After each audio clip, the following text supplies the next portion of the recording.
have pulled this more upwards. That's fine.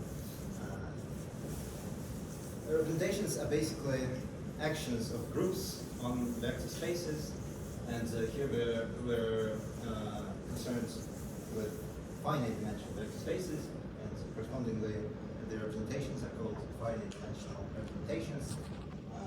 Structurally, they're much more understandable than infinite dimensional representations, so that's why we'll only discuss those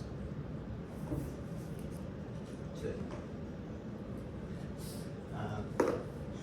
And I mean, you should notice that why they write it like this. Let's say we have a group action or an algebra action or something. Because what this homomorphisms mean is, for example, for a group representation, each element of a group goes to some invertible operator on the vector space.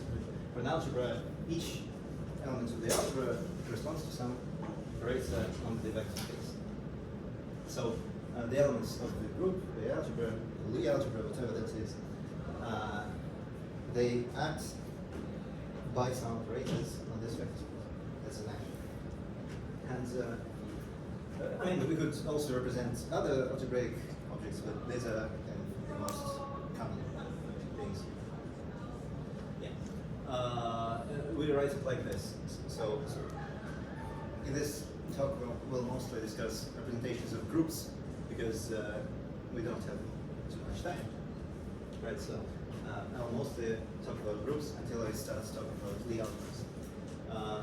And when a group acts on a vector space, we can call this homomorphism rho, and we can say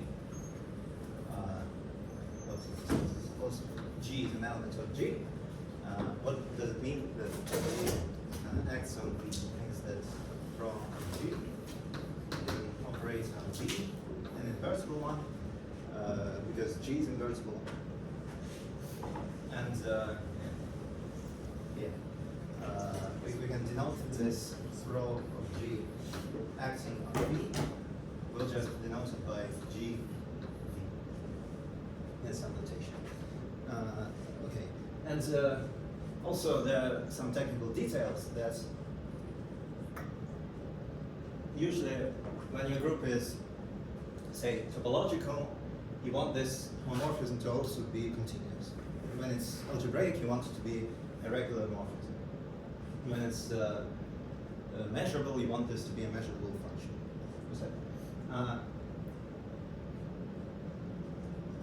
For all purposes. And certainly, if you have two representations of a group, I'll denote the space of all representations like this. So representations over some field F of our object. I don't think this is standard notation. I'll just use it to save time. So suppose we have two representations, V and W.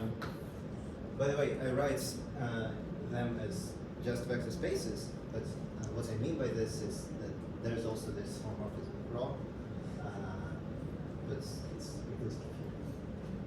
So if we have two representations V and W, we can certainly construct something like V direct sum with W, or V tensor product with W, and the action will be simply G on the pair VW will be G V GW or something, and G acting on the tensor product, the elementary tensor V times W will just be GV times GW. By the way, for algebras, this tensor product construction is a bit different, but it doesn't matter right now. And I mean, certainly we can also take something like exterior powers of our representation, symmetric powers of our representation. And it's interesting to study all these objects once you know something about representations of V or W already. What can you say about the representations constructed via these constructions? But okay, why would we even be concerned with representations? Well, some instances of when you might need representations. I mean, there are a lot of them, right? Because group actions, you see them quite often. For example, in physics, you might have certain fields on a space, but it's hard to study them until you notice that there's some symmetry in the space, which allows you to have a group action on the functions, on the fields. And it becomes much more clear once you, fields are a linear space, so you have a group representation, then you can infer some details about this representation from just the theory, the representation theory of this particular group. This was rather vague, but let me show you. I probably shouldn't write there, right? Let me show you an example of how studying the representation theory. I'll show you an example of how studying the representation theory of a particular object can tell you a lot about all of its representations simultaneously, and thus greatly simplify all situations in which you have these representations. It will become clear once I start talking. So consider the algebra f of t. F is the field, right?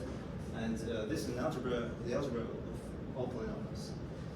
What is its representation theory? In other words, what can you say about its representations? Well, this is a principal ideal domain, right? And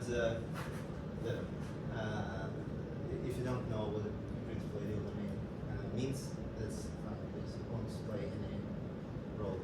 And if we have a representation of this on a vector space, so suppose this acts on some vector space V, this means that scalars must act on V, but they just act as scalars. But also T must act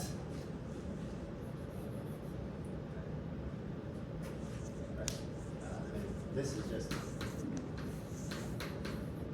homomorphism raw to the anthomorphisms of V over a field. So T under this homomorphism goes to some operator T. And that's everything that we need to know to describe this homomorphism. Okay, so because T squared will automatically act as T squared, etc. Okay, but then a representation of this algebra is basically just a space endowed with a linear operator, a space. And by the general algebraic theory, some of you know that since this is the principal ideal domain, this vector space automatically decomposes into a direct sum of a lot of indecomposable representations, which have the form f of t modulo some irreducible polynomial to the power, say, ki. Right, so fi irreducible polynomial.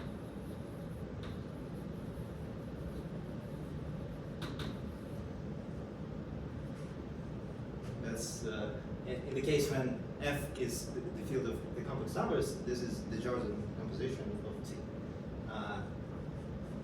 Because and so we now know that all of these call this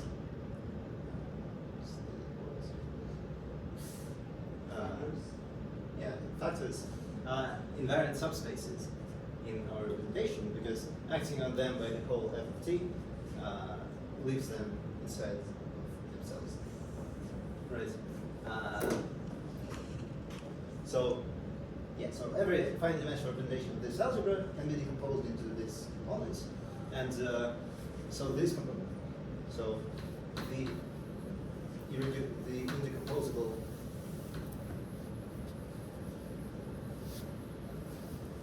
representations of f of t are just f of t modulo f to some power k.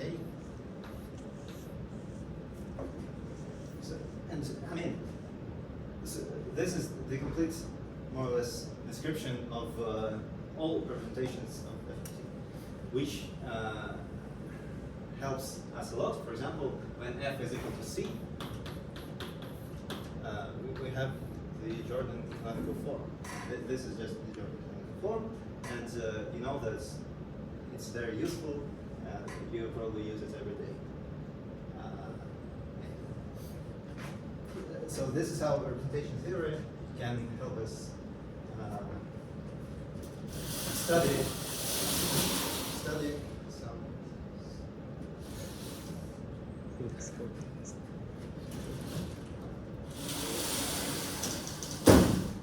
And understanding representation theory of a certain object is basically understanding how you can decompose a representation into simpler representations.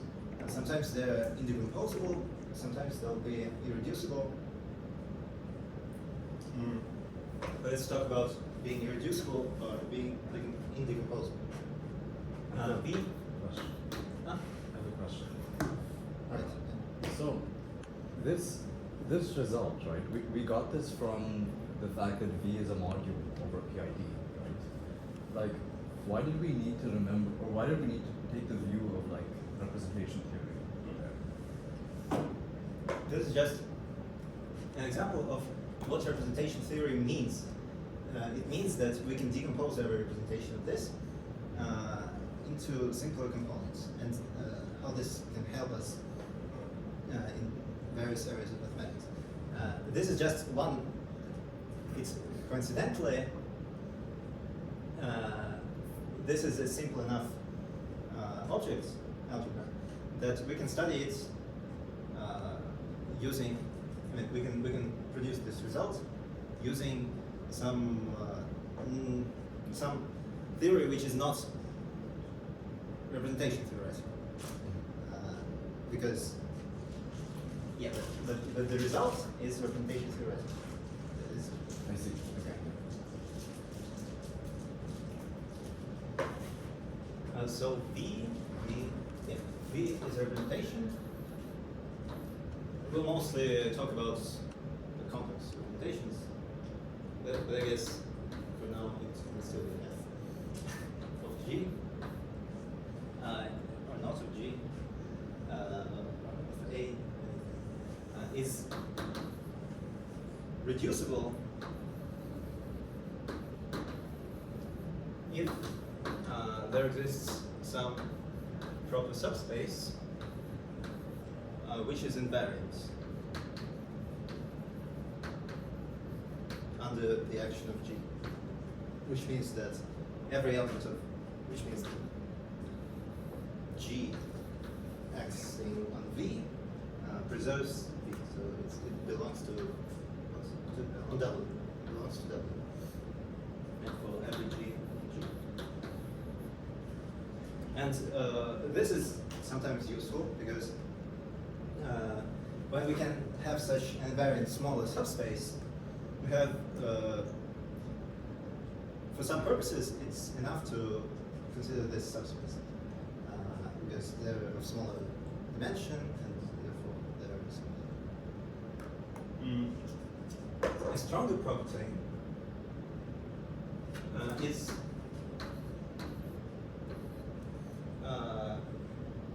decomposability.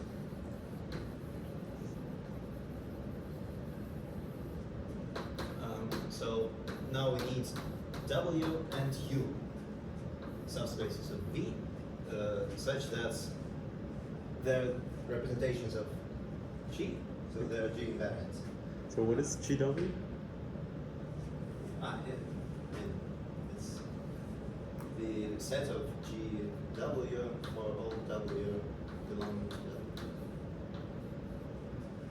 W. Okay.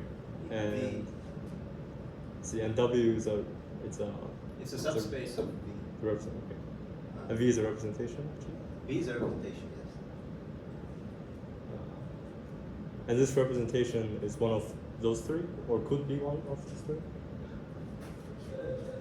This is a representation of a group. So yeah, in this situation, we are talking about the first case, and mostly we'll talk about the first case.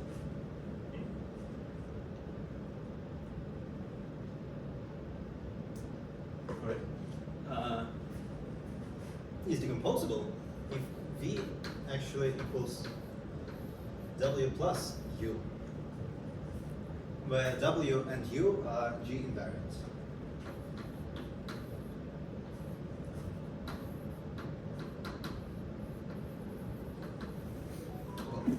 And in many cases, having a reducible representation, having an invariant subspace, means that there actually exists a complementary invariant subspace so that your representation becomes decomposable. But in some cases, it doesn't work like that. For example,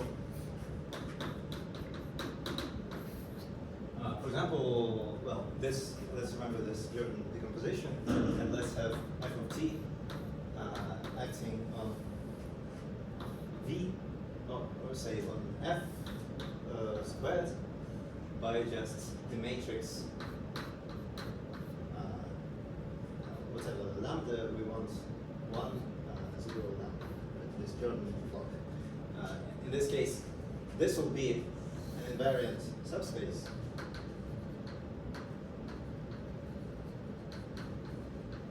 But it won't have a complementary invariant subspace, because, say, for example, if you take this vector and activate by t, you'll have the components of this vector.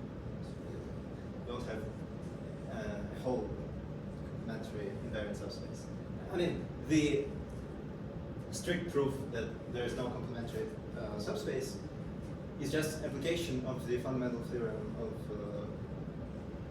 finitely generated modules over principal ideal domains, which says that we can't reduce this. If we could reduce this, f would be a reducible phenomenon. Anyway, so in this situation, the representation is reducible because there's this subspace, but not indecomposable. But not decomposable. It is indecomposable.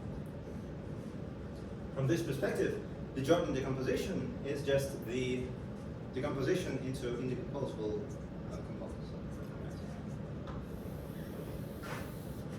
Now, turns out that if G is a finite group,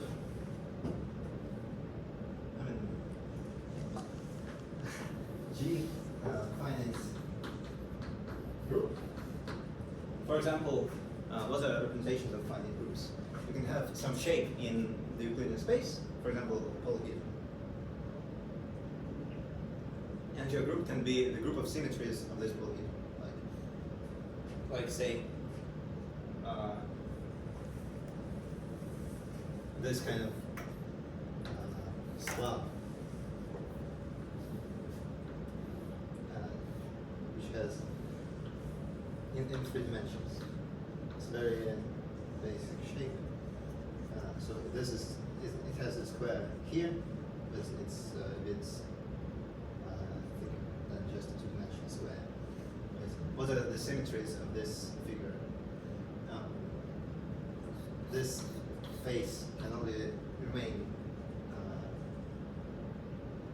unchanged or go to the opposite face, right?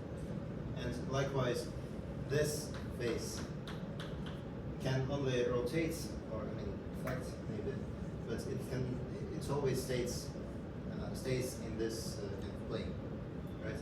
So the representation of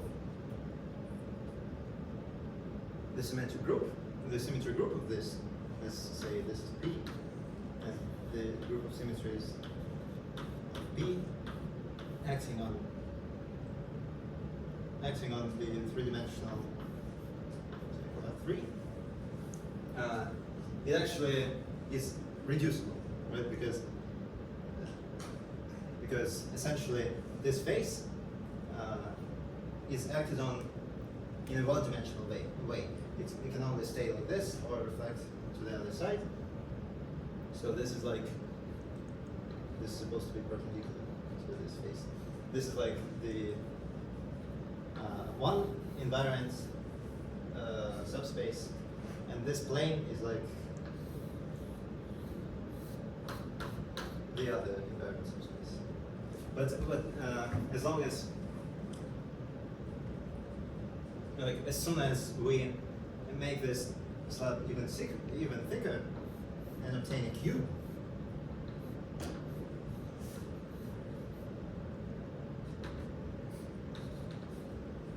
we'll have this face being able to go to any face. So this will be, this representation will no longer be reducible, and of course the group of symmetries of the cube is S4, and the group of symmetries of this is like what's D4 times Z2.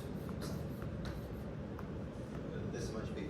I'm just saying that a cube is essentially a three-dimensional object, but this kind of reduces to a two-dimensional geometry and to one-dimensional geometry. That's how reducibility or decomposability of representations can tell us something about the complexity of representation. So anyway, G is a finite group, like one of those, and it acts on B.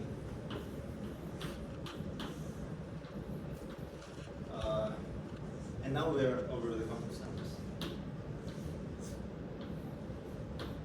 It turns out that every representation is reducible. It is irreducible if and only if it is indecomposable.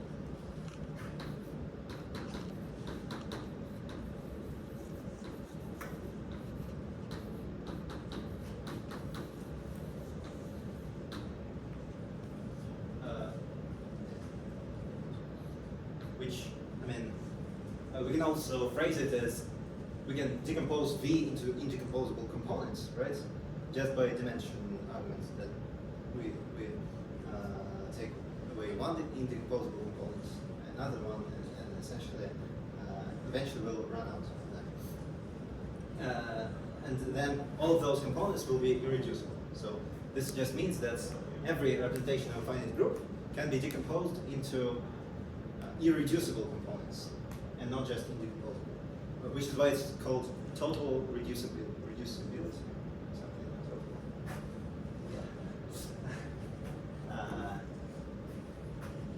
Yeah. So all finite groups are totally reducible. Why? I'll just say why, because it's an interesting argument.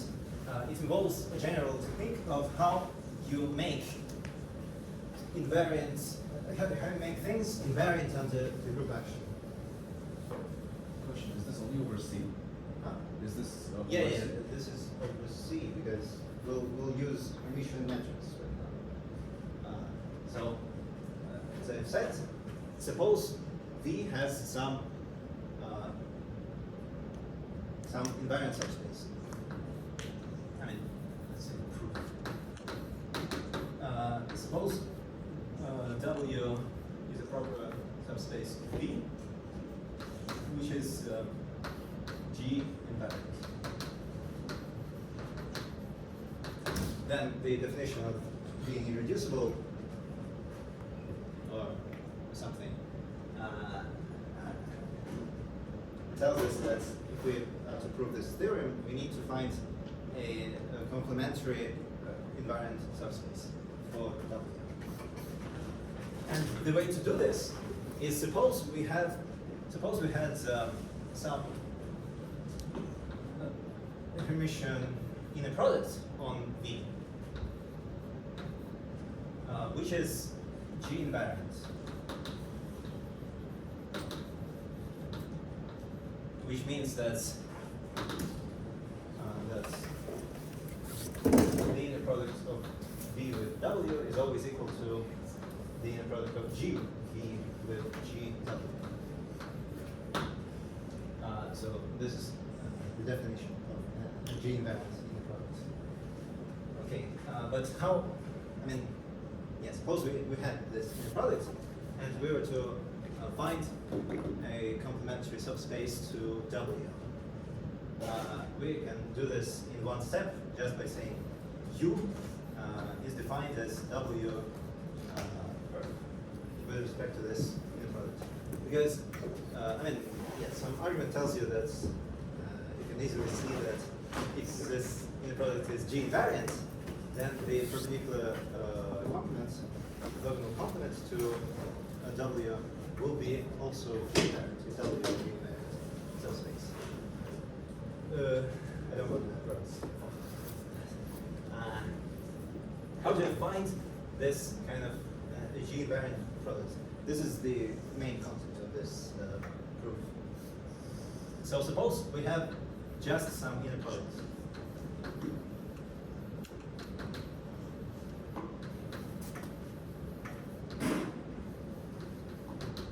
Define this inner product sub G as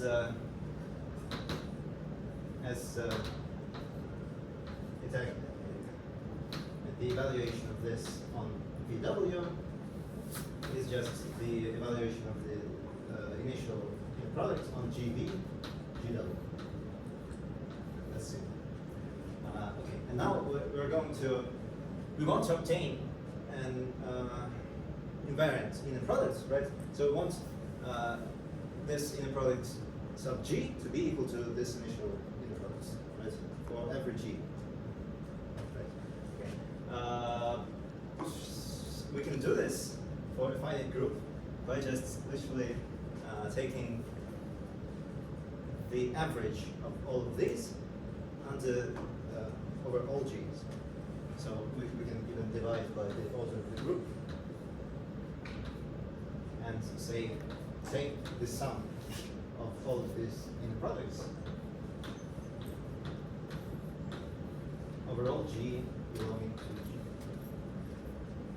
And this will say, okay, let's call it inner products sub G, big G. And I claim that this will be an invariant inner product. Why? Because take this sub G, right? Inserts G here and here, and you'll obtain G's here and here. But by the change of variable, this whole sum will be preserved. Just one. Yeah. I'm trying to compile the types here. So what is V? What is the type of V? It's a homomorphism. I mean, it looks like it's a vector space, but it's a vector space. Yes. And V is in the representation of G. Mm. Okay, and that will be, as you wrote in the definition, will be a homomorphism. Yeah, I said that we're writing V as if it's the whole data about the representation that we know, but in fact, implicitly we know that there's also the homomorphism raw from G to GLV. So V is just the vector space, but we talk about it as if it's the polar. There's also the homomorphism raw, which we just don't mention. Right. Okay, and also, what does representation of G contains? It contains all homomorphisms? All representations. Which is all homomorphism from G to all GL. pairs. Homomorphism plus vector space. Vector space plus homomorphism. I only write vector space because that's how people do it. No one mentions the homomorphism. Okay. Right. because you don't need to write row out. You can just write G double instead of row of G and anyway.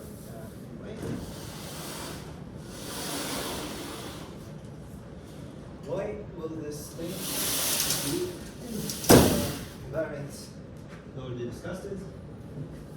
And I mean, the proof is now done. I just want to notice one more thing, which is that this proof not only does it work for finite groups, but it also works for any measurable groups with finite, with an invariant measure which is finite. I'll write it down and you'll understand it. So we can write the same formula, but now we'll have the measure of G instead of the also of G, and we'll have the integral over the whole G instead of the sum over the whole G of this thing, same thing, over against the measure. Right? This works. When does it work? Right? This works when, first of all, G is a measurable group. I mean, this is. What is a measure of a group? Measurable group is like a group endowed with a signal algebra or something. Okay. Yeah, but I mean, mu of G is the measure of the volume. So in particular, we need this volume to be greater than 0. So we just need the measure to be non-zero. Yeah. And smaller than infinity. This is first thing that we need. And then we need this kind of map to be L1 integral. Again, we don't mention this. And the most important thing is that mu is an invariant measure, because here we needed to change variables. What we used was that the sum will be invariant after changing the variable. So here we need the measure to also be invariant, which just means that here's our group, and here is some space, some subset of a group. Say A. And so we just need the measure of A to be equal to the measure of G A. Translation A by G, which is left invariance of the measure. So whenever we have this left invariance of the measure, and also this condition of finiteness, everything works. Of course, when do we even have this measure? It turns out that for all topological locally compact Hausdorff groups, such a measure exists. However, it is not always finite. It is finite when the group is compact. So when your group is compact in Hausdorff, there is always such a measure, which can be made in there. Right. If you didn't understand any of that, that's fine. Or some, yeah, that's fine. Because we won't need this. I just wanted to say that compact groups also satisfy this total reducibility condition. Just as well as finite groups. I mean, finite groups are also, in a sense, compact groups. Wait, how is topology like even play a role in this algebraic structure? Like, why would you even talk about compactness of a group? I mean, when a group is additionally a topological space, okay. and the multiplication is a continuous map, and taking the inverse is a continuous map. You don't just define like if I give you a group, you give me a topology. You don't do that. No. You just okay. I see. Okay. About to.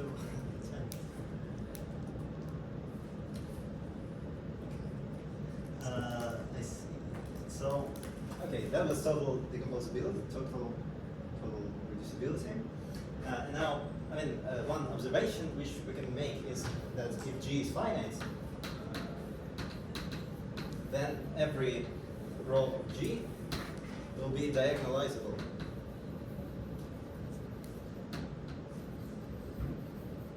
For all G.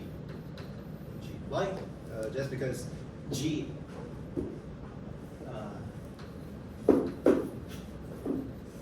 G to the order of the whole group is the identity, right?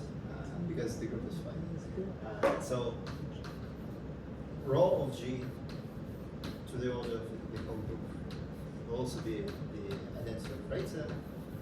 And I mean, from linear algebra, this means that this is diagonalizable. Yeah, sure. Why would we even need this? Because there is just a result that you should understand.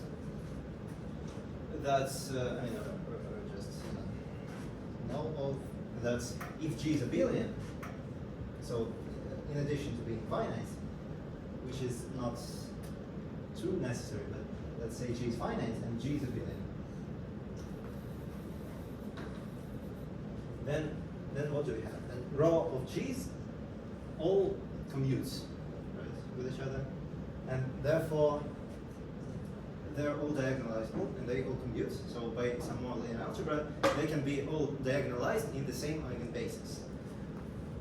So rho of G for all G can be diagonalized in the same basis.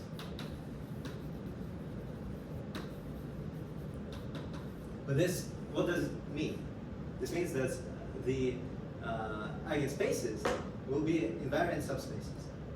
So, and I mean the space spanned by each eigenvector will be invariant. So, from this we infer that every irreducible representation of G will automatically be one-dimensional.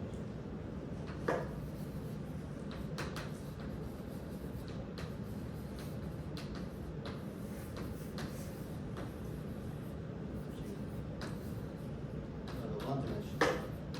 Again, this is not only true for finite groups. We proved it for finite groups. Let's say.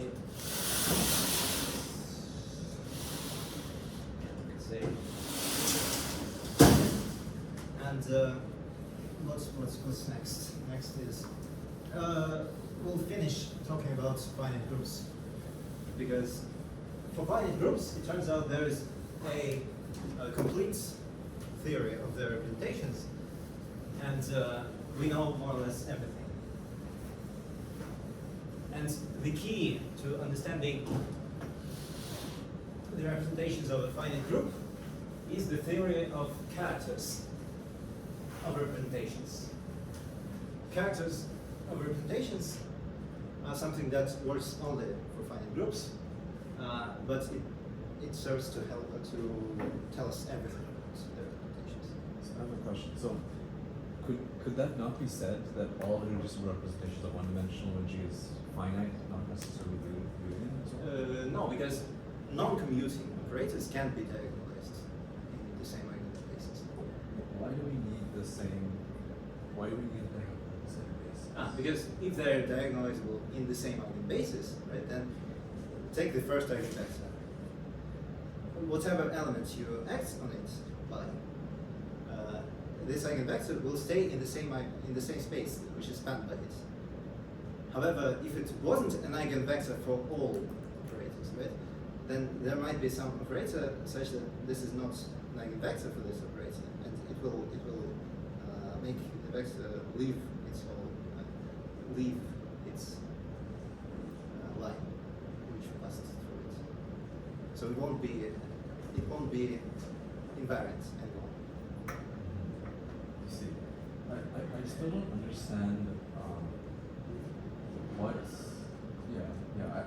I don't really get the relationship between being able to diagonalize in the same basis with the different representations. The different representation. I mean, yeah. Do you agree that diagonalizing in the same eigenbasis means that we decompose our space into irreducible, into one-dimensional invariant subspaces, right? So I mean, we can do this for every possible representation, and so every representation can be decomposed into a one-dimensional representation. So what I meant to say was, well, first of all, no representation which is more than two-dimensional is irreducible, because we can always reduce it into, we can always decompose it into one-dimensional representations. Oh, do you mean for all rho and not for all G? For all. No. I mean, what? No, I mean for all G. So take any possible. I mean, take the set of all row of G's for all G's. Right? This will be a set of some linear operators. I'm saying that this set, there exists an eigenbasis, which is an eigenbasis for every operator. Right. Okay, maybe we can talk about this. Yeah. So, I mean, what this means is we can study the representations of abelian groups by just studying their one-dimensional representations, because all other representations will automatically be decomposable into one-dimensional representations. All right. And character theory. What is character theory? I won't go too much into detail because there's a lot to be said about it. But essentially, character theory is what helps you, first of all, understand when a representation is irreducible. That's one important thing. And another important thing is, I mean, since the representations of finite groups are totally reducible, suppose we have some representation V, right? Then it is automatically decomposed into a direct sum of inequivalent irreducible representations, like say Wi to the power AI, where Wi's are inequivalent and irreducible. We know that such a decomposition exists. And what character theory does is, I mean, first of all, it tells us about all possible irreducible representations, anything that can be here in place of Wi. And second of all, if we have some W which is irreducible, we can try to find out how many of these Wi's are equivalent to W. I mean, we can try to find the degree in which W participates in this correct sum. And what character theory allows you to do is to write the projection of V onto the direct sum of all W's. I mean, of W to some power. Because suppose for some I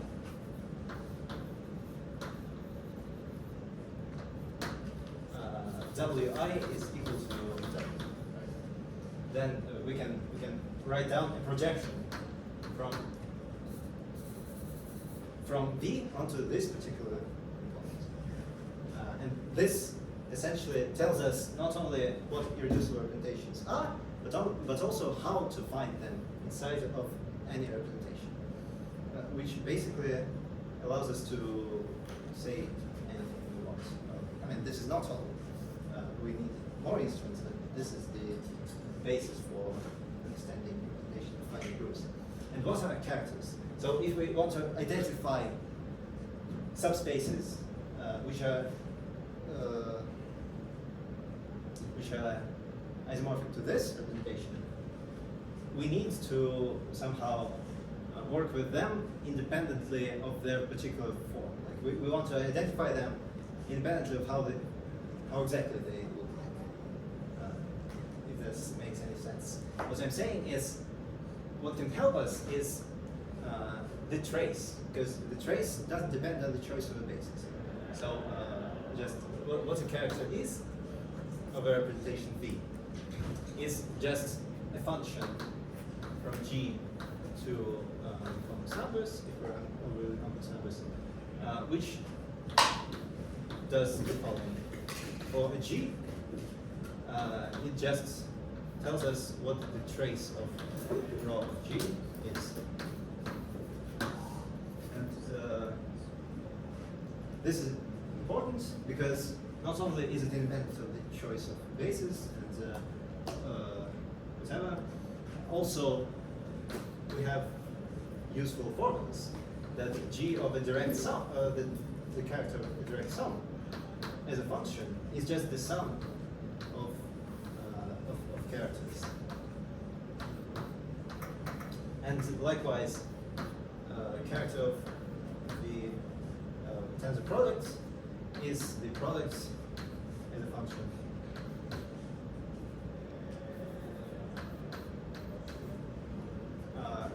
And we have the corresponding formulas for symmetric or exterior powers, and that's all very useful to study this particular problem. And what helps us even more is that there actually exists on the space of all characters, of all representations of our group, there exists an inner product. So chi V times chi W. The inner product. For which it is true that, for example, if you try to take the inner product with itself of a particular character, it is equal to 1 if and only if V is irreducible. Which tells you immediately the kind of algorithmic way to identify irreducible representations. And this is also the key for those projection formulas. They also include characters. They basically include this kind of symmetrization, but also twisted by the character. And so the characters are the main instruments that you can work with when you try to say something about finite, about representation of finite groups. I haven't proved anything.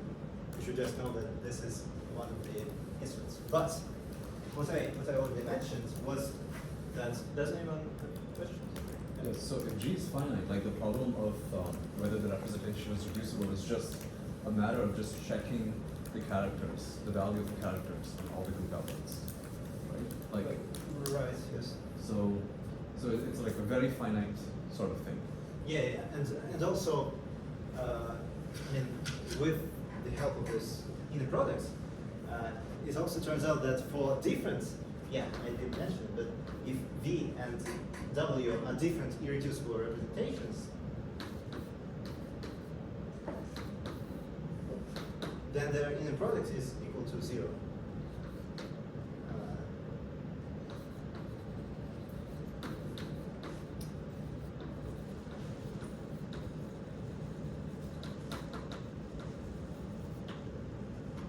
Which, I mean, it is this property, these two properties that allow you to kind of take the projection, because how do you find in this situation when V is not irreducible, but W is reducible?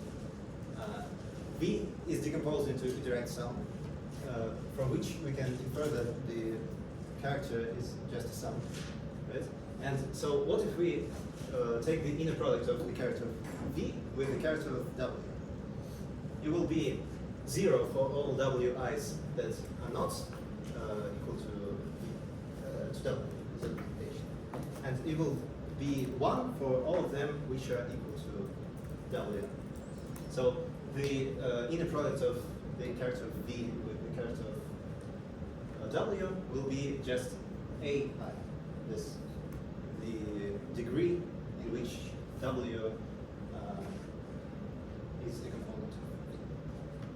So this is one example of how, yeah, and also this orthogonality tells us that there is just a finite number of irreducible representations. In fact, there are as many of them as there are classes of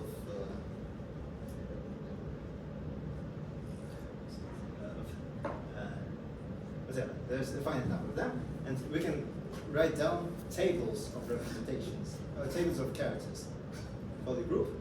And using these tables, if we know almost all irreducible representations, we can just, from this table, compute the remaining irreducible representations just by these orthogonality relations. Yeah. So finitely many characters or finitely many representations? Finitely many characters are in a one-to-one correspondence. I mean, not in a one-to-one correspondence. I mean, a character uniquely determines a representation. Not every function from G to C is a character of some representation, but if you have two different representations, then they will have different characters. So there will be a finite number of irreducible representations, and there will be a finite number of characters of number one. Yeah, and so the bits, the part of the talk about finite groups is now over, and from now on I'll speak about Lie groups and Lie algebras. And if I don't make it in time, it's fine, because at least I talked about finite groups. And Lie groups and Lie algebras, what's a Lie group in the first place?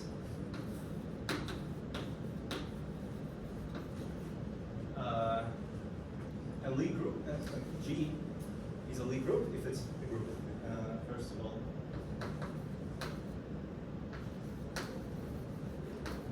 Endowed with a topology,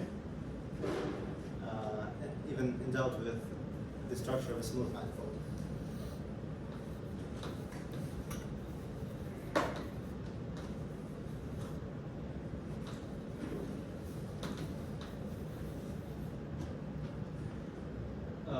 So it is both a group and a smooth manifold, and technically we need the multiplication, which is a map from the product of G with itself to G, to be a smooth operation. And I mean, the inversion is also a smooth operation. G goes to G inverse is also smooth. This is the definition of the Lie group, which is just a group, which is also a smooth manifold. And I mean, examples. I mean, well, we know some examples. Some examples are the classical groups GLV or GLN. Let's say GLN, SON, just ON, SLN. SLN-C. So it can also be of R. SP, the symplectic group, and what else? And also, of course, a U and SUN. The most important ones are this one, and this one, and this one too, and this one. Alright. They're all important. Yeah. And they are all smooth manifolds. Yeah, just finish. Okay. They're all smooth manifolds. We can see that some of the lower dimensional ones, such as SO2, we actually know what they look like. And this is homomorphic to the circle, S1. I mean, S is U1. U1 and SO2 turn out to be the same Lie group. And I mean, SO3. SO3 is the projective space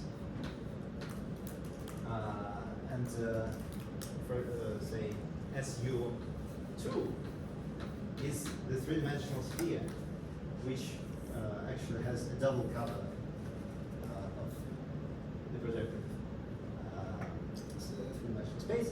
And there are, I mean, in low dimensions there are such isomorphisms that some groups are isomorphic to each other, some groups cover some other groups, but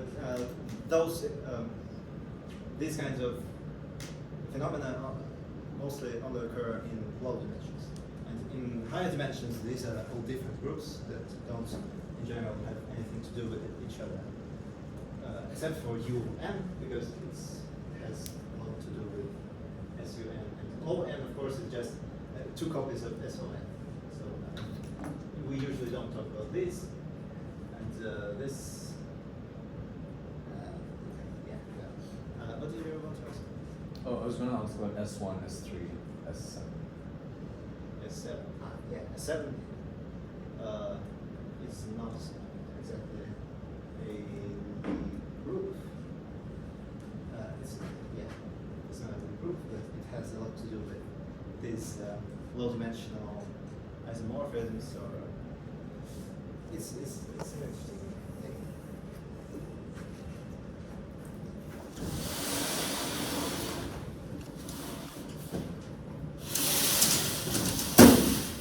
Right, so there's a lot of these groups. The groups. And first of all, we need to stop talking about the groups and start talking about Lie algebras. Because Lie algebras are a linear representation. A more linear way to talk about Lie groups. Turns out that almost the whole structure of a Lie group is contained in just a linear space, a vector space, endowed with an operation which turns it into a Lie algebra. So, what's the Lie algebra of a group? Suppose G is a Lie group.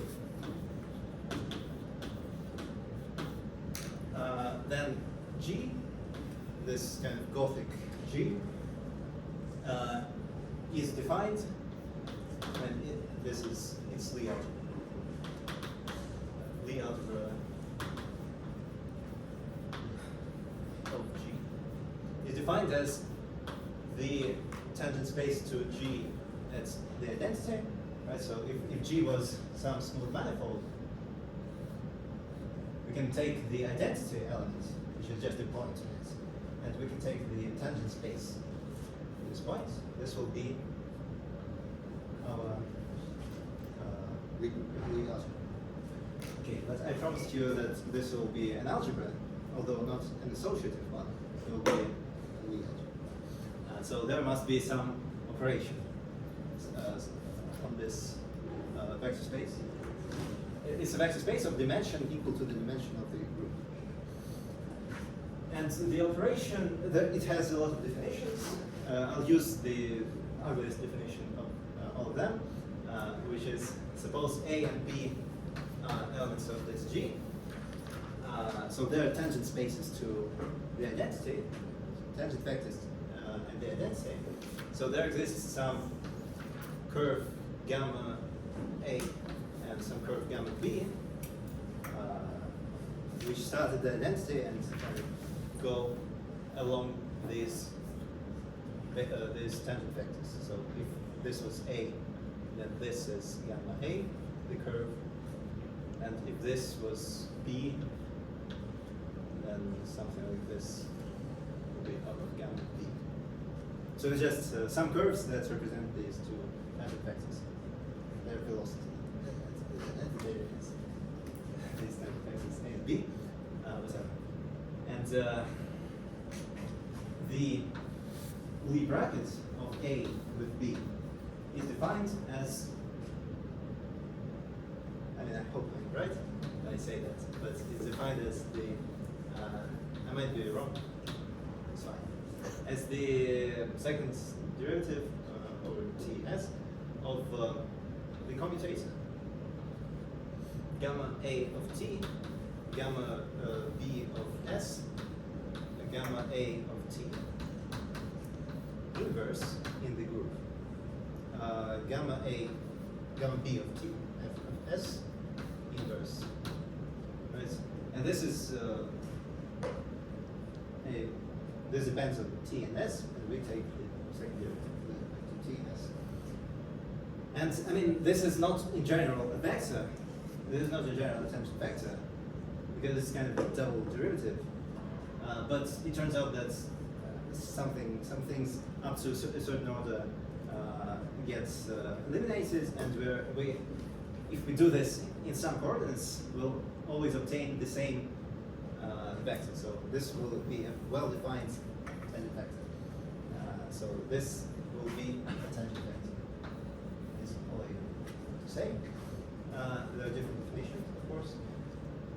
This is the worst one, but at least what I meant to say, I wrote down this definition, is that this operation, I'll talk more about it, it encompasses at least some information about how we multiply things locally around the identity in the group. So this will come in handy when we discuss the Campbell-Becker-Hausdorff theorem that tells us that this operation on the Lie algebra allows us to uniquely determine the multiplication in the Lie group. Because, yeah. And I mean, let's understand this operation better. So this operation is not associative, and it's not commutative. It's anti-commutative. The commutator of A with B is equal to minus the commutator of B commutatively varies. Say either way. Okay, so it's first of all it's anti-commutative, and second of all it satisfies and also it's of course bilinear. So if you multiply A or B by some constant, you will obtain you'll be able to take it outside the brackets. And also, if you add two vectors in one argument, you will get the sum. Yeah, you understand what bilinearity means, I guess, at this point. So the Jacobi identity looks like this. Take triple, double, I guess, brackets, and start cyclically rotating your arguments. B CA plus CAB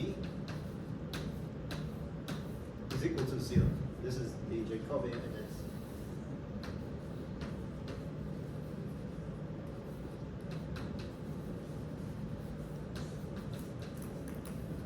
It is satisfied by this operation, and whenever you have a bilinear operation on a vector space which is anti-commutative and satisfies the Jacobi identity, this vector space is called a Lie algebra. Now you understand what this means, but you don't understand what this means, and this is quite not. This just means that to any of those Lie groups, we can put, of course, in correspondence their Lie algebras. And the Lie algebras of all of these groups are just their names, but written in Gothic, in smaller case letters. So here we'll have GLN, here we'll have SON, here we'll have SLN, and RC.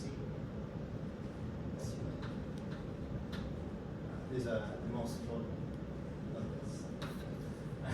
These are the three most important cases, except this one is actually two cases of groups. The algebras, they're a bit different when n is even and when n is odd. We usually study them separately. I'm not sure if we'll get to that. In a few minutes, we can start taking questions.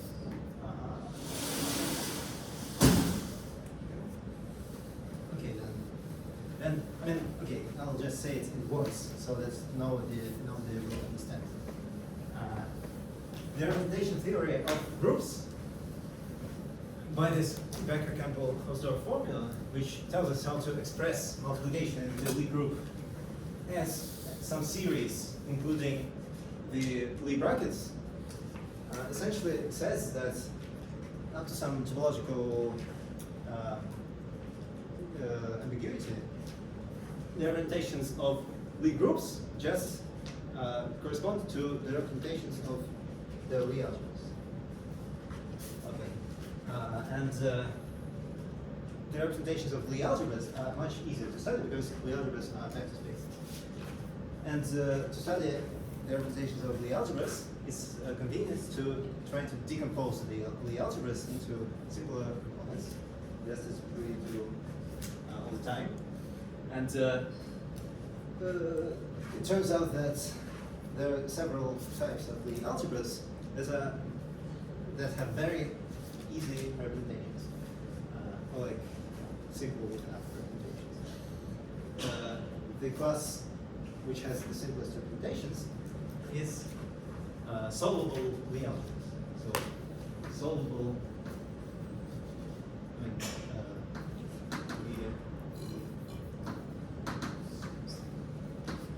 G is the definition is the same as for solvable groups. What is solvable Lie algebra? It means that if you have your algebra G, then you might want to take all possible commutators of all possible elements of G with all other possible elements of G, and then you might want to take commutators of elements of this with elements of this.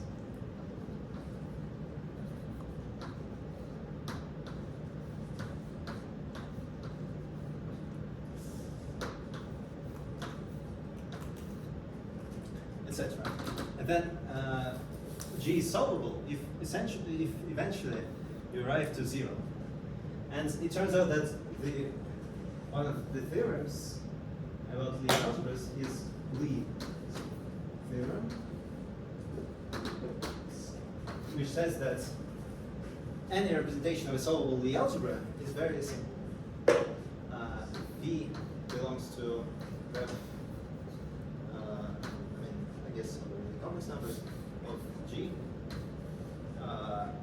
is, when G is solvable,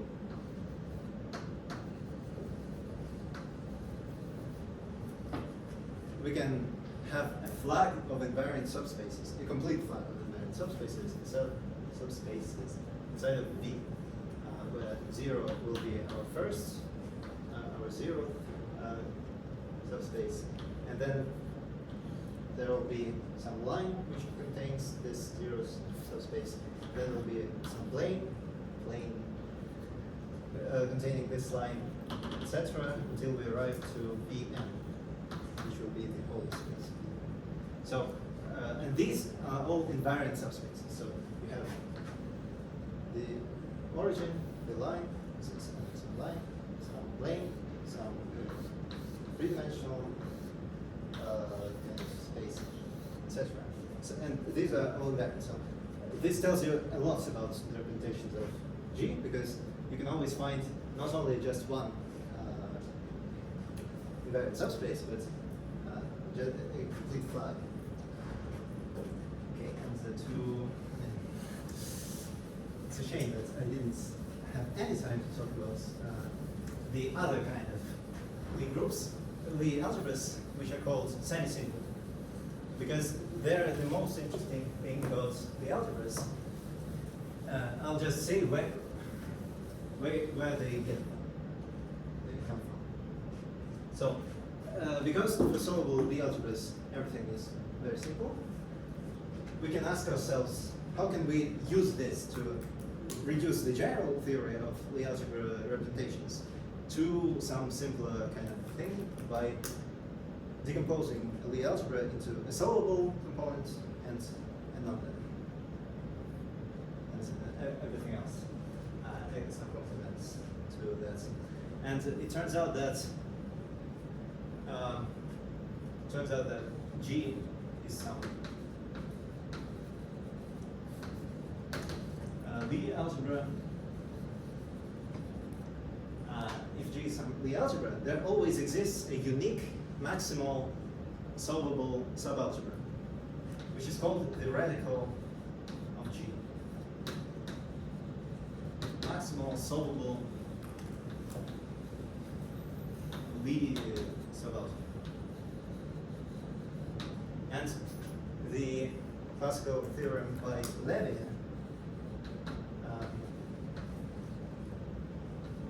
decomposition. It tells us that G can be represented, can be written as the direct sum of Lie algebras, which means that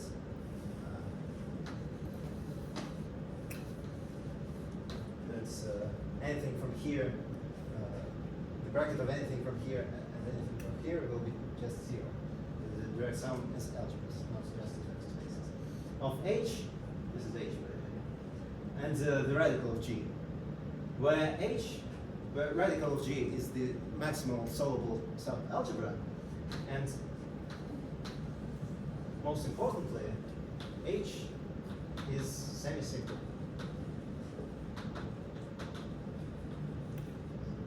Semi-simple also has a lot of different definitions. You can say H is semi-simple if it is a direct sum of simple algebras, or you can say H is semi-simple if there are no solvable subalgebras, or no abelian ideals, or no solvable ideals. I guess solvable ideals. And this decomposition allows us to further only concentrate on semi-simple algebras, the algebras, and that's where that's where the interesting theory starts, because they're not as simple. Their representations are not as simple as here, but they are governed by very interesting objects, because in a semi-simple algebra, there exists a sub-algebra which is canonically a Euclidean space, and in this Euclidean space, there exist canonical vectors called roots, which form a structure called a root system, which is a finite collection of vectors in Euclidean space, which kind of behave nicely under reflections or additions or something like that.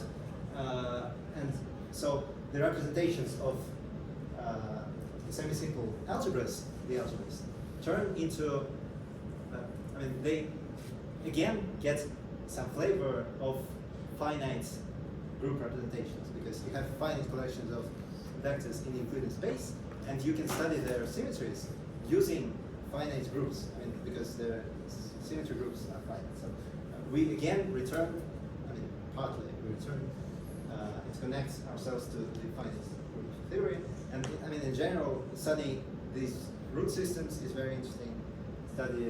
Studying semi-simple algebras, very interesting. Root systems uniquely determined. Root systems tell us everything about semi-simple algebras, and yeah, I probably have already time, so I guess I'll end here. Although I had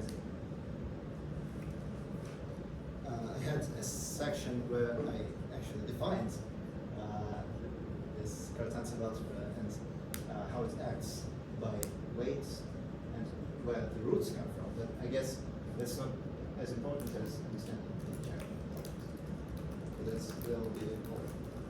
Thank you so much.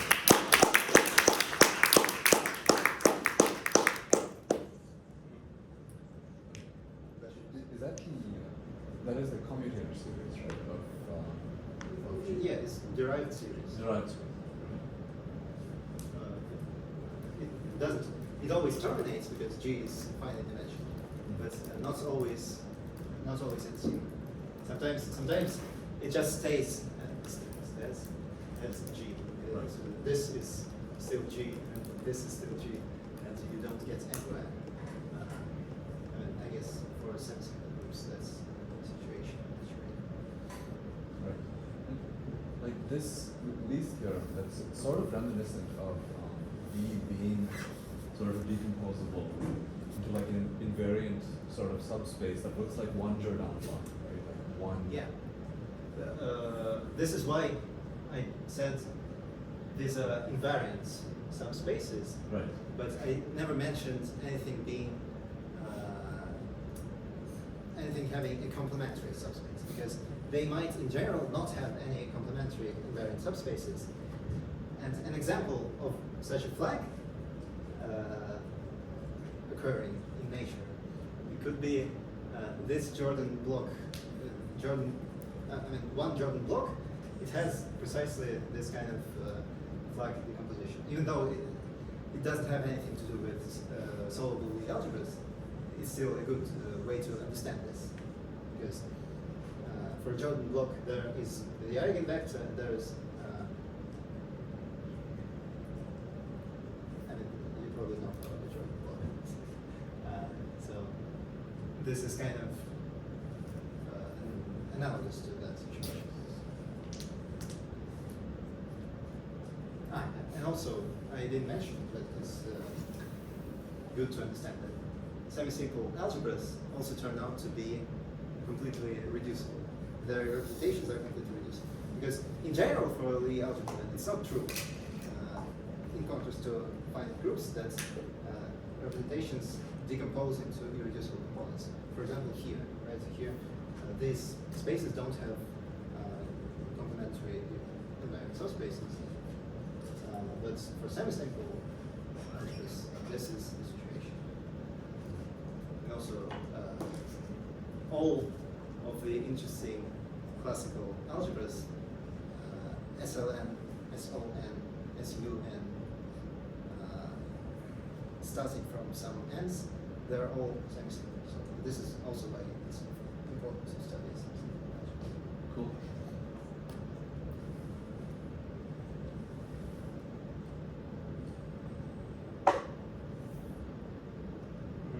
What's the difference between representation theory and category theory?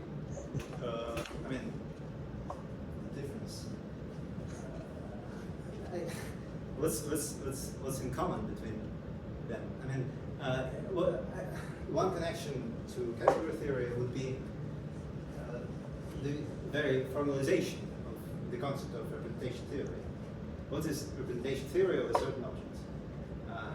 We can say that studying representations of a certain object is studying the category of all representations of this object. We can kind of abstract ourselves from these three cases by just saying we have some category, I guess abelian category, or additive category, and we want to look at its objects, and we want to try to decompose them into irreducible objects. There's a notion of all of that in category theory, so we can formalize this thing using category theory also. But I mean, we won't really get much new information using this, but it will sometimes be more convenient to talk about this. Like, for example, the notion of Morita equivalence between associative algebras. It says that two associative algebras are Morita equivalent if their categories of representations are equivalent. So sometimes, even though the representations themselves are very different, the structure of which representations decompose into which components in which way, it turns out to be similar. For example, take an algebra A and take its matrix algebra, n by n matrices over A with coefficients in A. These are two algebras, and a classical simple result tells us that they are Morita equivalent. Representations of A are in one-to-one correspondence to representations of A of n, of n by n matrices of the coefficients in A, even though, I mean, obviously the representations themselves are not that singular. Right, and that's just to say how we can use category theory to formalize some concepts, but in general, category theory is much more abstract than this, and it doesn't have much to do with representation theory. So, I mean, if you had some particular connection between representation theory and category theory in mind, I can try to answer. Do you have any particular, like, why in the first place did you ask about the difference between representation theory? I guess first it was a passing thought, and I guess second, in 324 we learned about like types and stuff, and then they mentioned a little bit about like, oh, this is connected to category theory and stuff. And then since you guys are doing a seminar on representation theory, sort of thought, are they connected in any way? I mean, it's just a general fact that category theory is connected to all of mathematics and all of computer science, and I mean, you can anything that's any formal discipline you can study from the category theoretical perspective. At least you can formulate your statements in a category theoretical way, and I mean, people do that even in physics. There are a lot of sophisticated category theoretical, like higher type, infinite category formulations of physical theories. And I mean, so I just want to say that category theory is connected to everything, but it is not that it's connected to representation theory more than to anything else. It's just it's as connected as it is to any other thing.